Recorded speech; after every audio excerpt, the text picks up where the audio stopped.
Good day, students. I'm Mrs. Adiele, your teacher in JS1, Federal Government College, Port Harcourt. I am going to teach you English language as usual, and this lesson is meant for JS1 students. Our topic today is going to be simple sentence.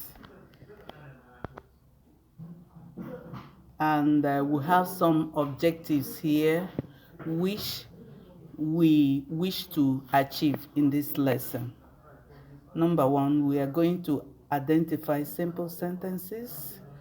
Two, we are going to note subjects and predicates in sentences.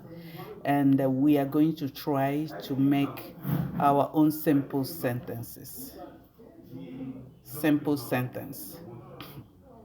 We want to note that there are different types of sentences, like simple sentence, compound sentence, complex sentence, and the compound complex sentence. The commonest among them is simple sentence, and that's our topic today. We'll start by asking ourselves, what is a simple sentence? A simple sentence has just one subject and one predicate, and that's what makes it so simple for anybody to make. And I have some examples here, and I have grouped them under subjects and the predicates. The first one is he smiles. Here we have just two words, and one, which is he, is the subject. Smile, which is the verb, is just the predicate in that sentence. We have another one, she died yesterday. Here we have a 3-word sentence. Two are predicates, just like you can see there, and she is the subject. Mary is my friend. Mary is the subject, is my friend the predicate. Akpan helps mother in the kitchen. Akpan the subject, helps mother in the kitchen the predicate. Mary and John saw the masquerade. Here we have two subjects, that's two people in the subject, which are Mary and John. And that's the subject. Saw the masquerade is the predicate.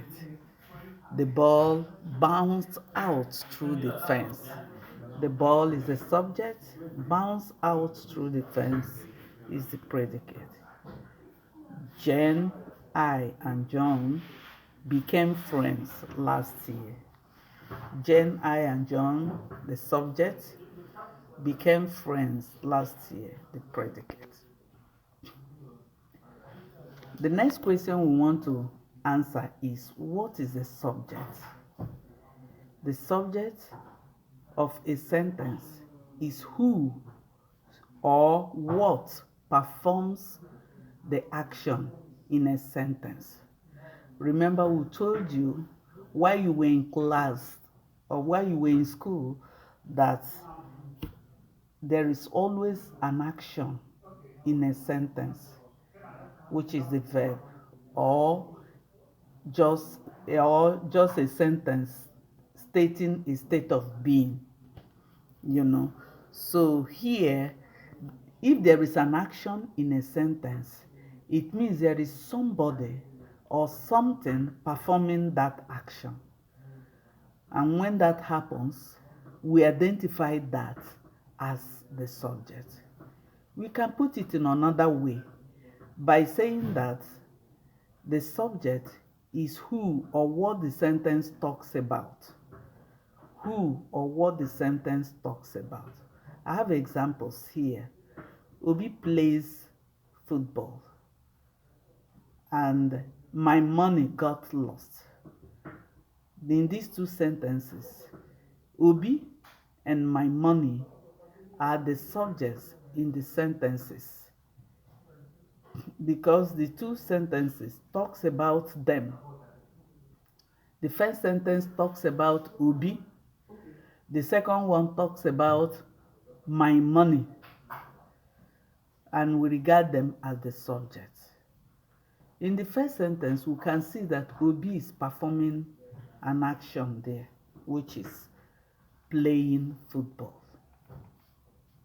And this playing football is on the other way regarded as the predicate in that sentence. And that takes us to the next question, which is, what is a predicate? A predicate, on the other hand, is the group of words that talks about the subject, meaning that the predicate starts where the subject stops. And I have examples there for you, which are, he is in the classroom. He is the subject, like we have stated before, and after the subject, which is he, the rest of the words there are regarded as the predicate, and I've underlined them for you. I am fine. After I, which is the subject, we'll have I'm fine. I'm fine. Most often students don't know that am is a verb. Am is the verb there. I'm fine is the predicate. The principal comes to school every day. The principal is the subject and it's not underlined. We are consigned here with the predicate. So comes to school every day is the predicate. It is on the table. Is on the table is the predicate. Is. It is the subject. Our lesson today is interesting. Is interesting is the predicate. Is interesting is the predicate. He failed. Here again we have just two word sentence.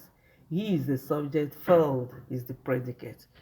Tomorrow will eventually come. Will eventually come is the predicate. The tall young man is my brother. Here we have three words subject. The tall young man, rather four words subject. And the remaining three is just the predicate.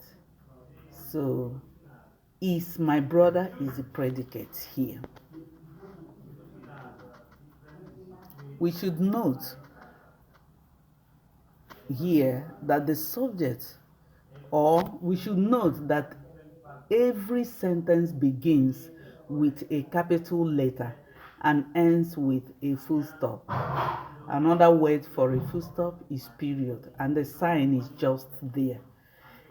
Or a question mark, the sign is there, or an exclamation mark. We should never forget this. Each time we are writing a sentence, we should always remember to start it with a capital letter and to end it with any of these three. That is the full stop, the question mark, or an exclamation mark. Well, that brings us to the end of this sentence, and I have a classwork for you to do. I want you to draw a line between the subject and predicate of each of the sentences below. Number 1, the baby cries a lot. Number 2, I read the story myself.